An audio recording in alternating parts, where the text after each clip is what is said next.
Hi, so just going to show you how we put the fire together on the, well, how I put it together on the Fire King Roma, Aldi's famous pizza oven, which served us well over the last couple of years and been dripped on because we're having to fight against the weather at the minute. That's why it's still covered up, so do remember to take them off before you light it. But I'm just going to build it for now. So if I just let you see inside, so I've swept it clean. These are the fire bricks modification, which many people have done. You may have done that if you're on the Facebook Aldi Fire pizza oven page. So they're the fire bricks, and I've swept them clean.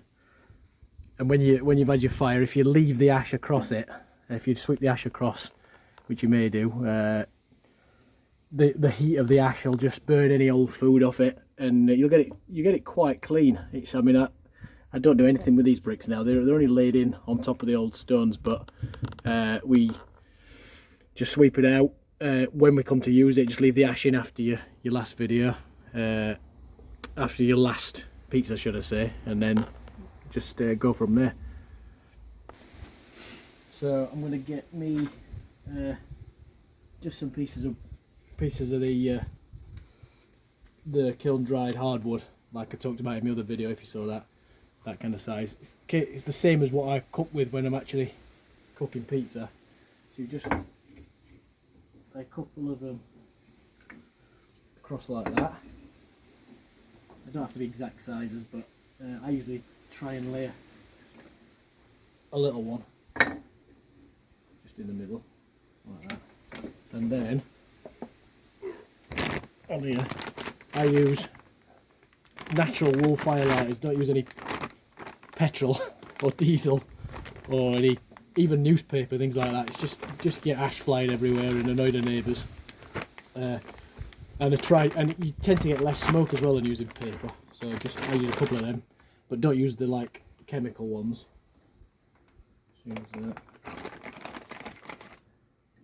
Usually put a couple of them in.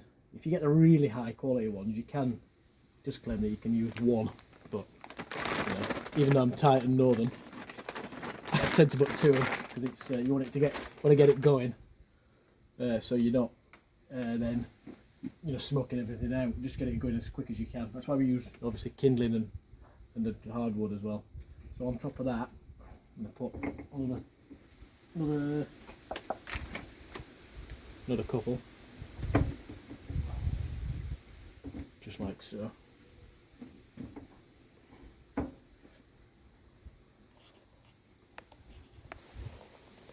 So you just make it a bit of a raft with the firelighters in the middle. Do you want to get the idea?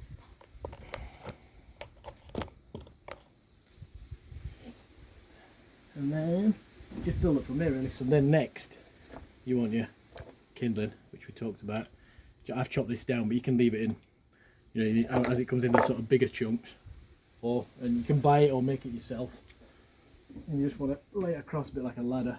That's the way I do it, just like that, across.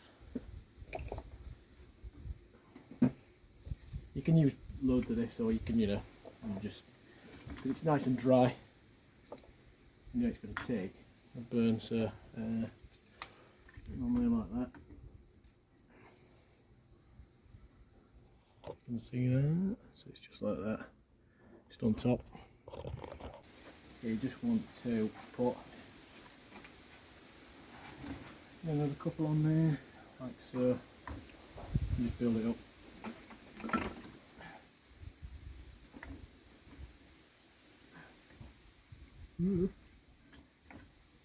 Try and keep it stable.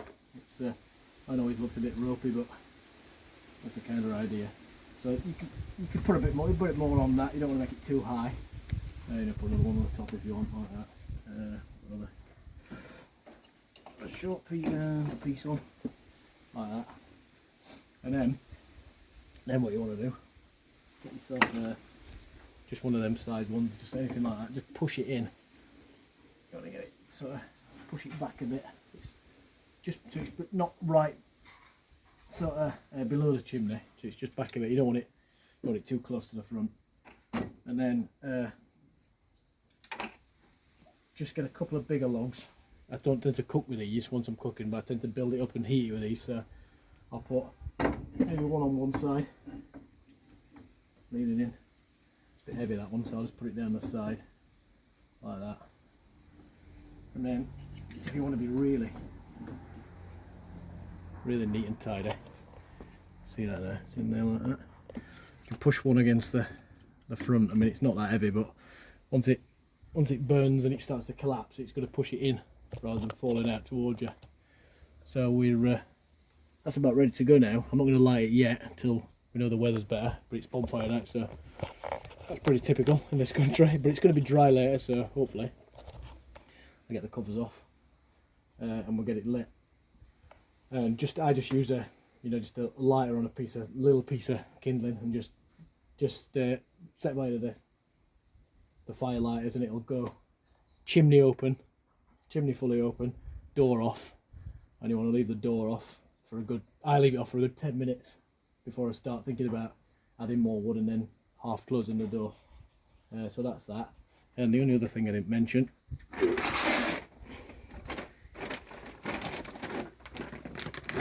I just keep an old bag of if you've got bark that comes off when you're chopping wood up, I tend to try and don't keep too much of it on there because it smokes quite badly, but I do keep it because if you ever find yourself you don't got quite enough flame when you put a pizza in and you want to have a quick burst of heat to really cook the top, because you don't want the floor hotter than the radiating heat, because you'll cook the bottom too quick and not the top. So if you need a burst of heat, just throw a few of them on, or just bits chippings, or even kindling chopped up thin. Just shovel that onto the fire just after you put the pizza in, and you'll get a burst of flame rolling over the top. But I'll show you that hopefully in another video. So that's that. Probably forgot something, but hope that helps. And yeah, looking forward to getting cooking later. So bye for now.